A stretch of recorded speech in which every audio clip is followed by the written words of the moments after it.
En el desierto no todo es sufrimiento.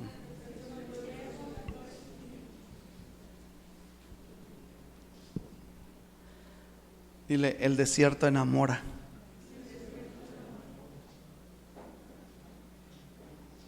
¿Alguna vez, no sé si a alguien aquí le haya pasado, pero suele ocurrir que hay tiempos en los cuales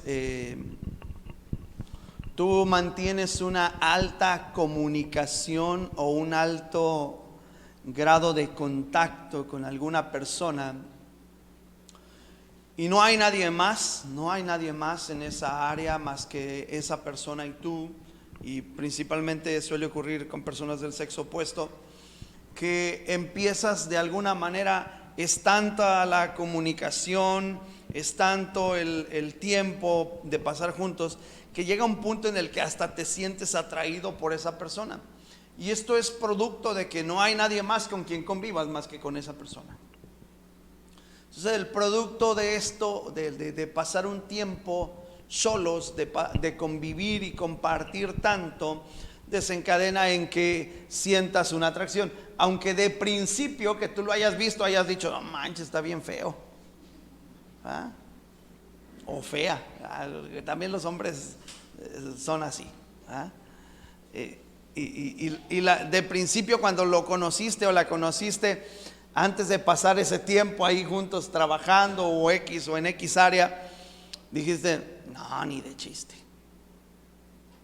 No, la neta no le entro. ¿Ah? Pero a la medida que fue pasando el tiempo, no había otra opción. Era con quien más convivías, era con quien más tenías cercanía, relación. Y llega un punto en el que sientes una atracción. Y en la Biblia tú vas a encontrar que la mayoría de veces que hablamos acerca del desierto, hablamos acerca de sufrimiento, hablamos acerca de dolor, porque un desierto prácticamente tipifica ciertas cosas como estas: dolor, sufrimiento, cambios, transformación. Y sí, efectivamente un desierto sirve para todo eso.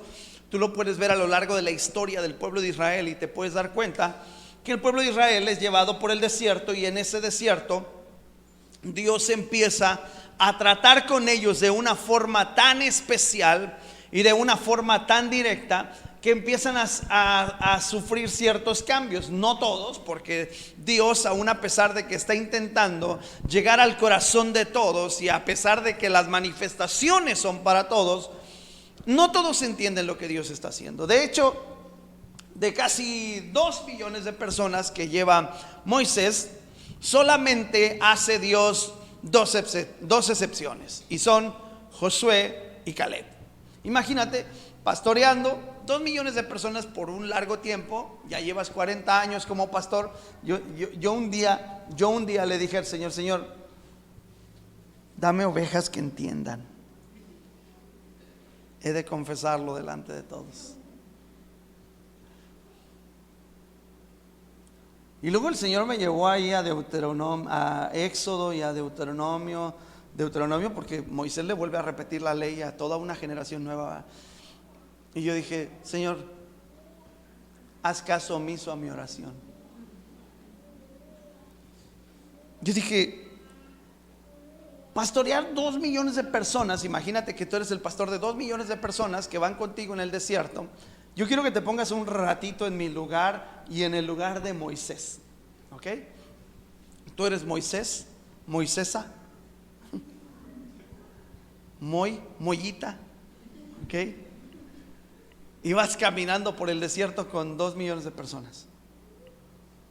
Y luego pasan 40 años, y de repente volteas atrás y te das cuenta que nadie te hace caso.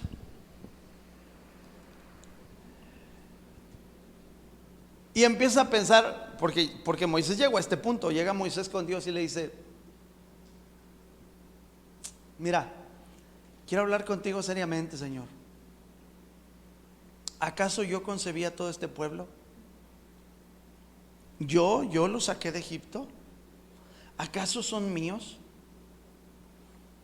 ¿Acaso yo tengo que estar?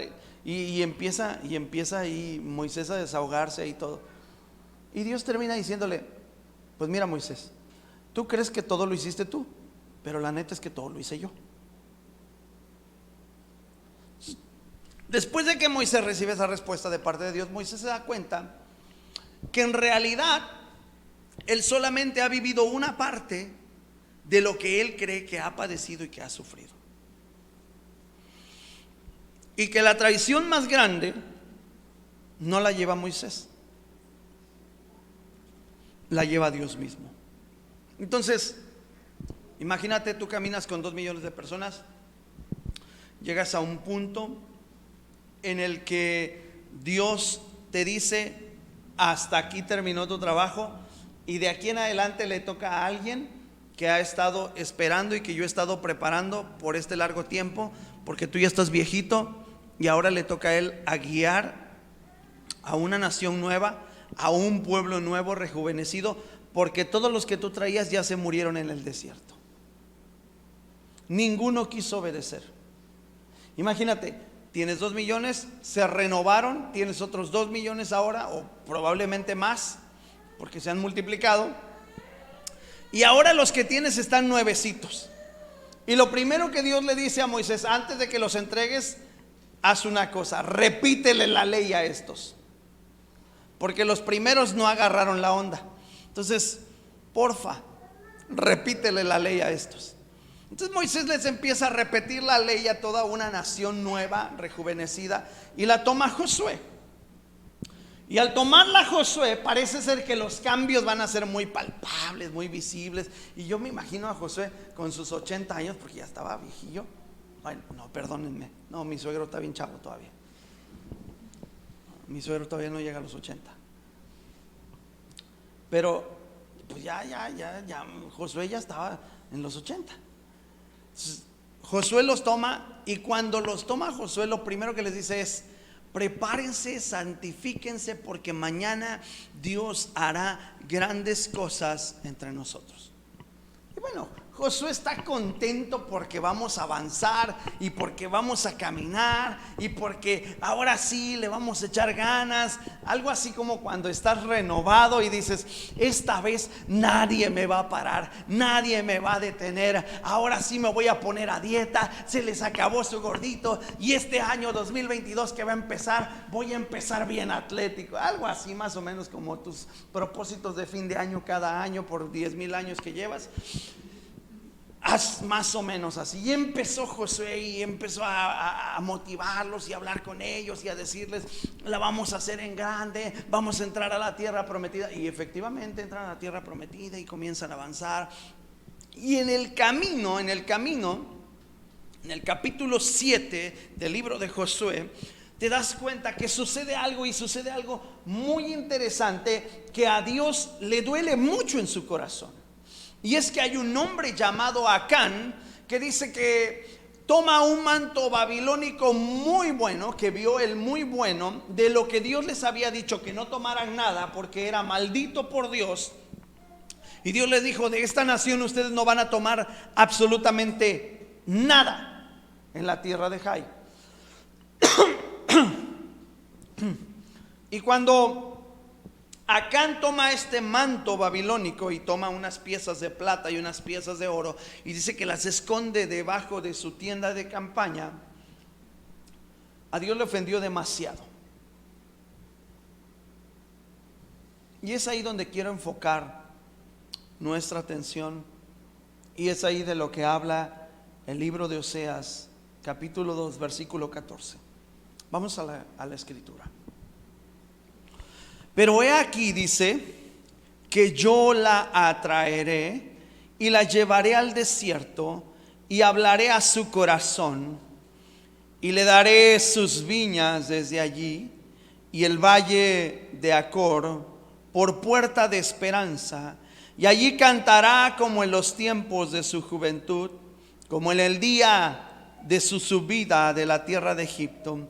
Y en aquel tiempo, dice Jehová, me llamarás Ishi, y nunca más me llamarás Bali, porque quitaré de tu boca los nombres de los Baales y nunca más se mencionarán sus nombres. En aquel tiempo haré para ti pacto con las bestias del campo, con las aves del cielo, con las serpientes de la tierra, y quitaré de la tierra arco y espada y guerra, y te haré dormir segura, y te desposaré conmigo para siempre. Te desposaré conmigo en justicia, juicio, benignidad y misericordia, y te desposaré conmigo en fidelidad, y conocerás a Jehová. En aquel tiempo responderé, dice Jehová, yo responderé a los cielos y ellos responderán a la tierra, y la tierra responderá al trigo y el vino y al aceite, y ellos responderán a Jezreel. Y la sembraré para mí en la tierra, y tendré misericordia de Lo-ruhama, y le diré a Lo-ammi, tú eres pueblo mío, y él dirá, Dios mío. Es sumamente interesante que al momento que Dios está platicando con el pueblo de Israel a través de la vida del profeta Oseas, y le dice, ¿sabes qué? Yo tuve una esposa y esa esposa me traicionó. Me traicionó e hizo todo lo incorrecto delante de mis ojos, y aún a pesar de que yo la desposé, es decir, era mi prometida, y yo le prometí tantas cosas y le dije que le iba a dar todo lo que ella quisiera, pero comencé dándole una dote y comencé dándole esperanza y comencé dándole libertad, porque eso fue lo que Dios hizo con el pueblo de Israel. El pueblo de Israel estaba cautivo en Egipto, y para que Dios pudiese sacarlo del cautiverio, Dios hace un pacto con ellos y promete precisamente para su iglesia o para su pueblo, promete darle todo lo que precisamente un esposo le daría a una esposa.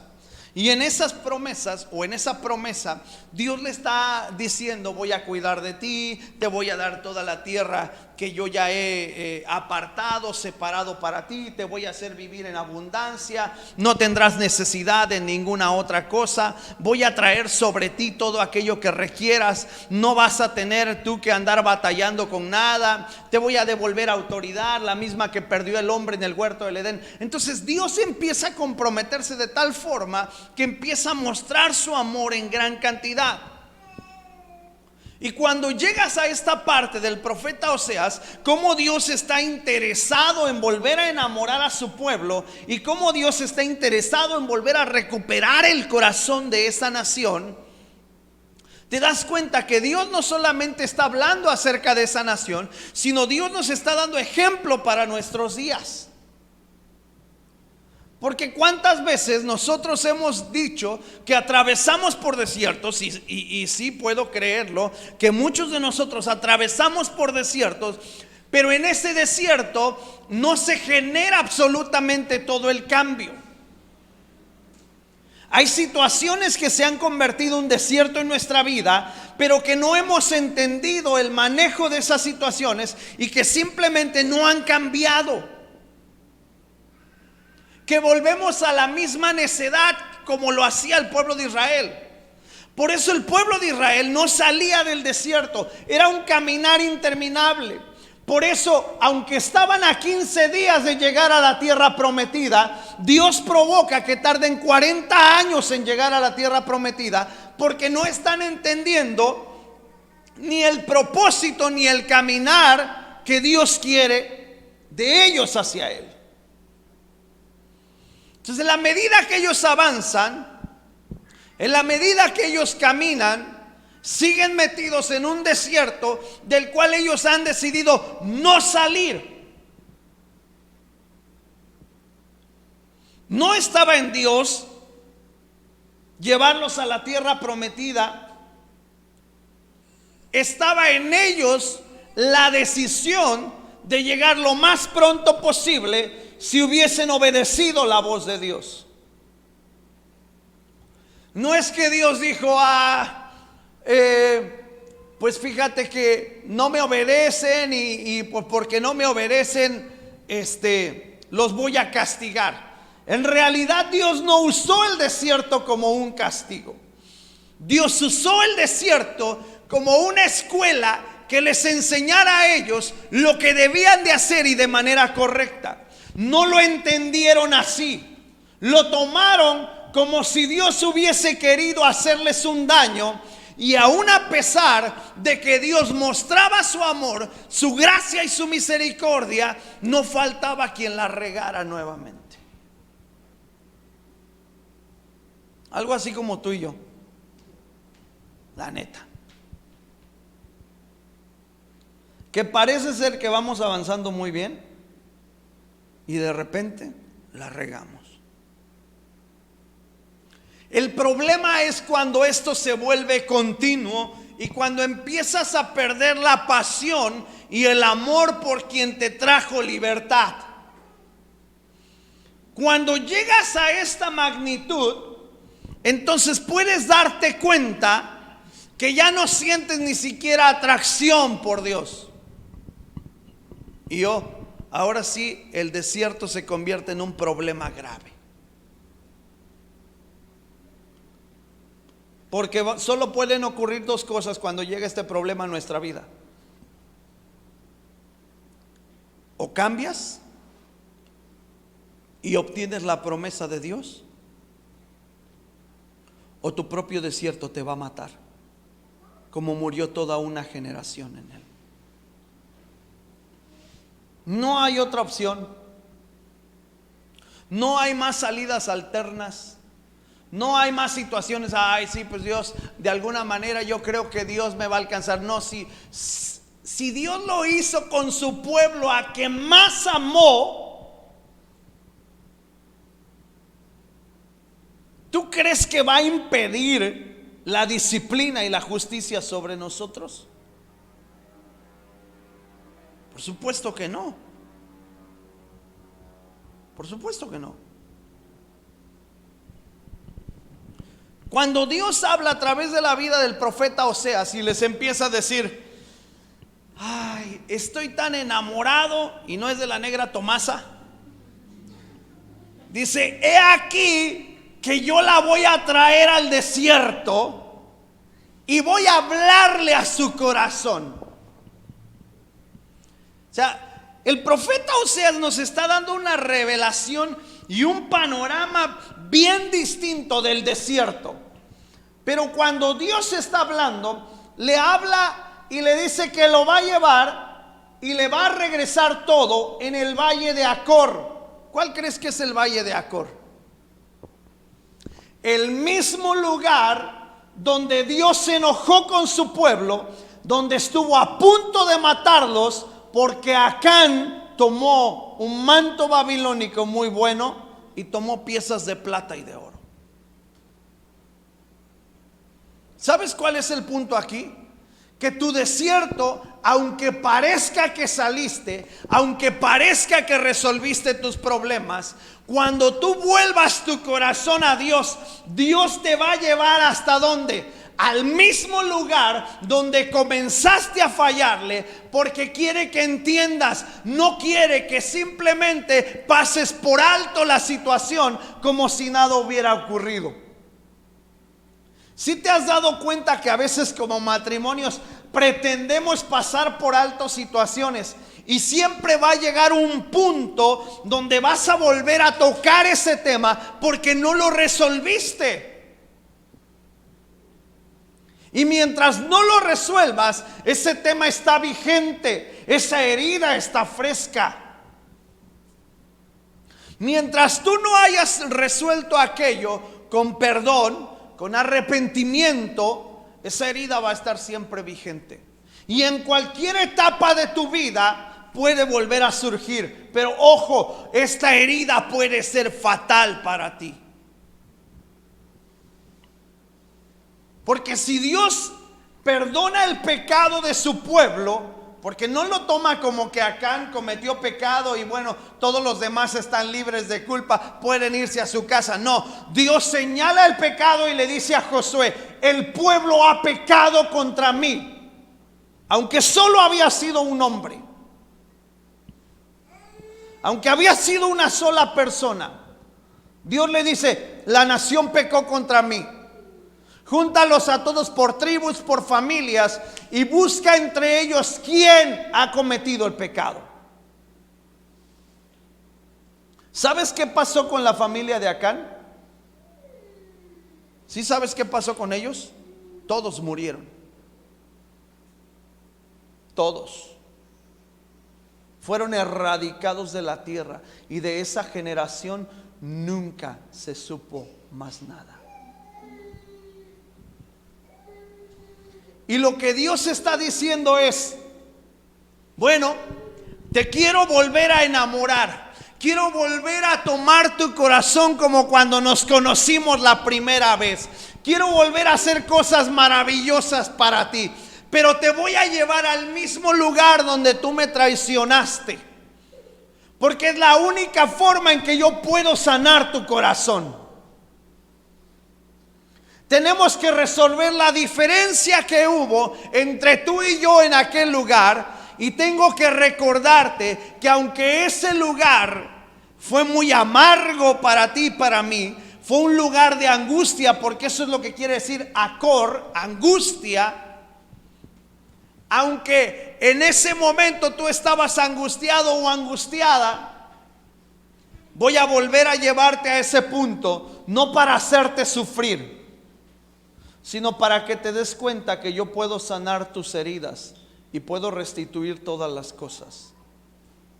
O sea, Dios está convirtiendo el desierto, que para nosotros tipifica sufrimiento, cambio, trato de Dios, Dios lo está convirtiendo en un lugar propicio e ideal para volver a tomar nuestro corazón. Y aquí es donde tenemos que entender si el desierto que estamos atravesando, Dios lo está queriendo utilizar para volver a enamorar nuestro corazón, o para limpiarnos de cosas que todavía no hemos dejado de hacer. Porque muchos de nosotros estamos pidiéndole a Dios: ya que termine, Señor, el desierto, ya por favor, Señor, ya entendí que debo de cambiar. Y probablemente no fuiste metido al desierto para cambios. Probablemente los cambios han ocurrido, los cambios han sido palpables, han sido vigentes, y lo que Dios está pidiendo de ti en ese momento es: solo enfócate en darme lo mejor de ti, porque lo que quiero es enamorar tu corazón otra vez. Y a veces tú estás ore y ore y ore y ore y ore: Señor, ya que se acabe esto, por favor, ya que cambie las cosas. Y lo único que Dios quiere que te des cuenta es: yo quiero volver a enamorar tu corazón. Quiero que me cumplas las promesas que me hiciste. Quiero volver a esos tiempos donde no te importaba comprometerte al máximo para darme todo a mí. Quiero que vuelvas a ese momento donde yo era tu prioridad. Quiero que vuelvas a ese tiempo donde lo que era mío no te atrevías a tocarlo porque sabías que me pertenecía. Quiero que vuelvas a ese tiempo donde para ti lo que yo te pedía era sagrado y no había forma de dar marcha atrás. Quiero que vuelvas a ese momento donde yo era el centro de atención de tu vida y no importaba que hubiera actividades alrededor, el encuentro conmigo era primordial.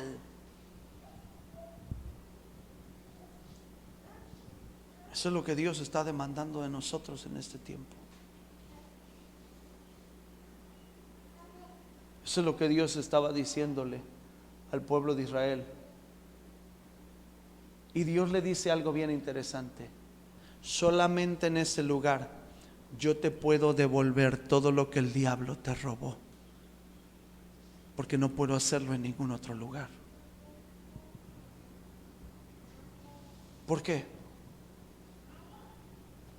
Porque es el lugar donde tú me diste la espalda y aún así yo te seguí amando. Porque es el lugar donde tú me traicionaste y aún así yo seguí caminando contigo. Porque es el lugar donde tomaste lo que no te pertenecía y aún así no extendí mi mano para juzgarte. Te perdoné y te seguí dando oportunidad.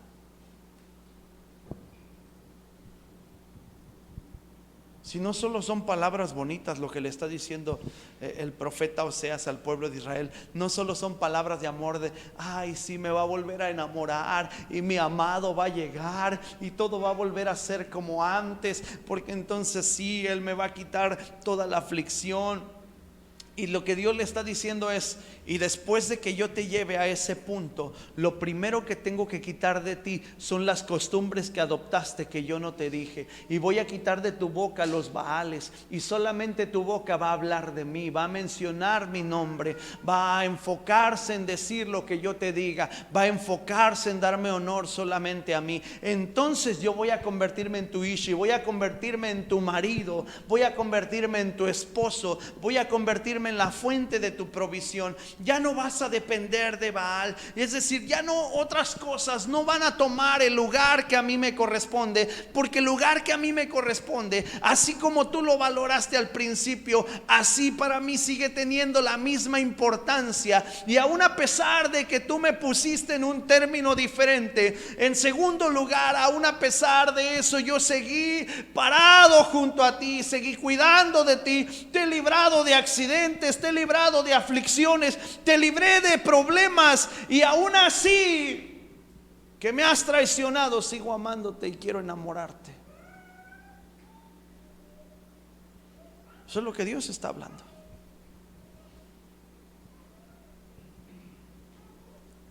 En aquel tiempo voy a hacer para ti pacto con las bestias del campo, las aves del cielo.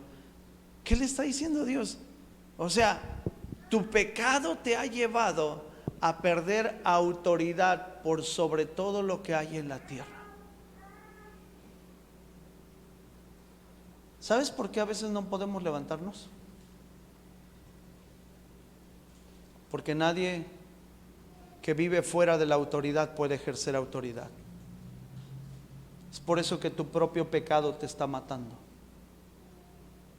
Porque ni siquiera tienes la capacidad de ordenarle al diablo que se largue de tu vida. Porque perdiste la autoridad.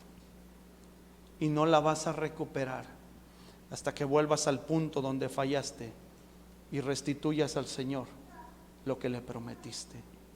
Y vuelvas a amarlo y vuelvas a ponerlo como tu prioridad.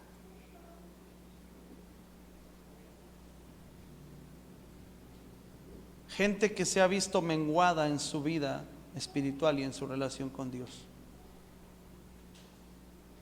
Gente de aquí, de ustedes, que antes era bien importante ser los primeros en esta casa y ahora ya no. Que antes era bien importante venir a las reuniones, a todas las reuniones, y ahora ya no. Les da igual si están o no están.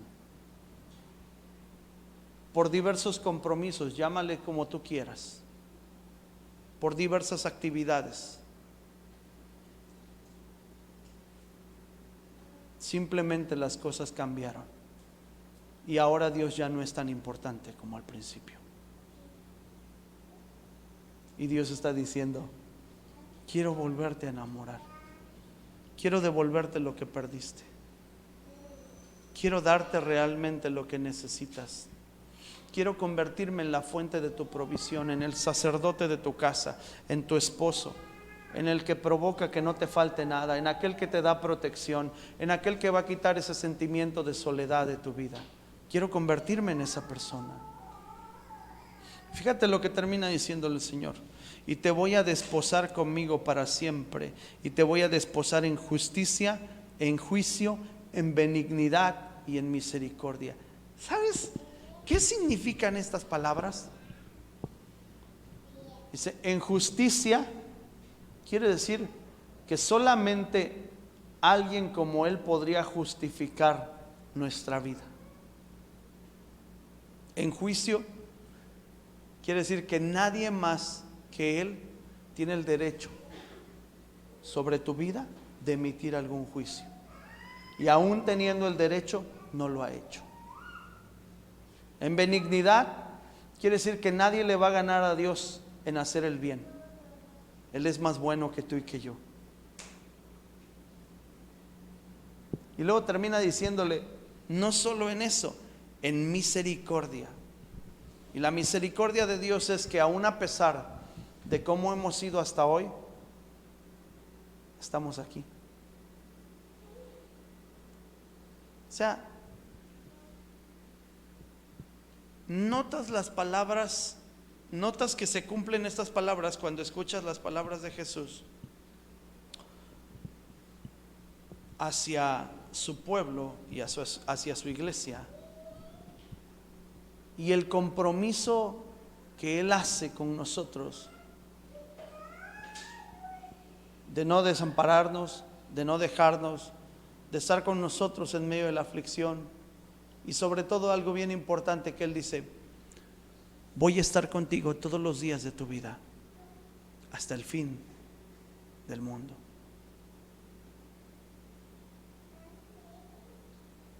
Las palabras de Jesús denotan el compromiso real de un esposo sobre alguien que ama. Nada te va a faltar, yo voy a estar ahí. Todos te pueden abandonar, yo no te voy a abandonar. ¿Sabes qué es lo que está diciendo Dios aquí? Me puedes traicionar 1000 veces, 1000 veces te voy a perdonar. Si tú lees el profeta Oseas, Dios le dice a Oseas: dile a este pueblo que aún a pesar de sus infidelidades, aún a pesar de las cosas que ellos me han hecho, aún a pesar de que ellos me den la espalda, yo como quiera los voy a seguir amando. Dios le dice a Oseas, mira el ejemplo que Dios le pone, y con esto voy a terminar. El principio de la palabra de Jehová, estoy en Oseas capítulo 1 versículo 2. El principio de la palabra de Jehová por medio de Oseas. Dijo Jehová a Oseas: ve, tómate una mujer fornicaria e hijos de fornicación, porque la tierra fornica apartándose de Jehová. Fue pues y tomó a Gomer, hija de Diblaim, la cual concibió y le dio a luz un hijo. Y le dijo Jehová: ponle por nombre Jezreel, porque de aquí a poco yo castigaré a la casa de Jehú por causa de la sangre de Jezreel, y haré cesar el reino de la casa de Israel. Y en aquel día quebraré yo el arco de Israel en el valle de Jezreel. Y concibió ella otra vez y dio a luz a una hija, y le dijo Dios: ponle por nombre Loruama, porque no compadeceré más de la casa de Israel, sino que los quitaré del todo. Mas de la casa de Judá tendré misericordia, y los salvaré por Jehová su Dios, y no los salvaré con arco, ni con espada, ni con batalla, ni con caballos, ni jinetes. Después de haber destetado a Loruama, concibió y dio a luz un hijo, y le dijo Dios: ponle por nombre Loami, porque vosotros no sois mi pueblo, ni yo seré vuestro Dios. Con todo será el número de los hijos de Israel como la arena del mar, más que no se puede medir ni contar. En el lugar donde les fue dicho: vosotros sois pueblo mío, les será dicho: sois hijos del Dios viviente. Y se congregarán los hijos de Judá e Israel, y nombrarán un solo jefe, y subirán de la tierra, aunque el día de Jezreel será grande. Te podría seguir leyendo la historia, pero quiero resumir bien rápido. Cuando Dios le dice a Oseas: ve y toma una mujer fornicaria, le dice: ve y cásate con una prostituta, y te voy a mostrar cuál es el comportamiento de ustedes. El comportamiento de ustedes, le dice Dios a Oseas, es el siguiente: que aún a pesar de que parece ser que no tienen el valor para ser rescatados, siempre habrá alguien que quiera pagar el valor por ustedes. Se casó con la mujer prostituta, la rescató de la prostitución, de su vida de pecado, se la lleva a su casa, está viviendo con ella, tiene hijos con ella, y de repente dice la escritura que Gomer decidió volver a su vida pasada. No está hablando entonces acerca de ti y de mí. Sí, está hablando de nosotros. Dice que decidió largarse de su casa y volver a ir a su vida pasada, aún a pesar de que ya había tenido hijos con Oseas. Es decir, aún a pesar de que ya tenía una vida resuelta, de que disfrutaba de las bendiciones que Dios podía darle, aún a pesar de eso decidió irse de casa y volvió, dice, al lugar donde estaba. Es decir, volvió a la prostitución. Y Oseas parece decir, bueno, pues ya la libré, como yo ya hice caso a lo primero. Y Dios le vuelve a hablar a Oseas y le dice, ahora vas a volver a ir por ella. Y esta vez no solo le vas a decir que venga contigo, esta vez vas a pagar para que vuelva contigo. Le vas a decir a la persona que está a cargo de ella o quien está bajo su cuidado que vas a pagar por ella para que no vuelva, para que no regrese a ese mismo lugar. Es exactamente lo que Jesús vino a hacer por nosotros. Vino y pagó porque había alguien que tenía derecho sobre nosotros. Había alguien que es precisamente el padre de todo pecado, que es Satanás, y dice que él tenía derecho sobre nuestra vida, pero vino alguien y pagó el precio, un precio tan alto que nadie más puede pagar. Y lo hizo para que tú y yo no volvamos a nuestra vida pasada. Y cuando Dios le explica a Oseas y le dice, lo que hizo Gomer es lo que ustedes han estado haciendo conmigo: traicionarme, volver a su vida pasada, estar en la misma condición. Pero yo quiero volver a enamorarlos. Yo quiero que me vuelvan a amar. Yo quiero convertirme en su prioridad. ¿Sabes dónde empieza el pecado? En nuestra mente. Y el estorbo más grande para llegar al arrepentimiento y al perdón no es que no puedas hacerlo, es que tu mente te dice que no lo vas a lograr. Es que tu mente te dice que eso te rebasa. Y efectivamente eso te rebasa. Pero cuando tú entiendes que hay alguien que te ama y que te perdonó más de lo que tú crees que estás perdonando, es entonces cuando tú puedes venir a Él y decirle: quiero que me vuelvas a enamorar. No importa que esté en el desierto. Quiero que mi desierto deje de ser de sufrimiento y que se vuelva en ese encuentro de amor que necesito para mí. Pero ten presente algo: te va a llevar al mismo lugar donde comenzaste a fallar. No para recordarte tu pasado, sino para borrarlo y decirte: ahora tú y yo estamos a cuentas. De aquí en adelante no vuelvas a tu pecado. No vuelvas a tu condición de vida.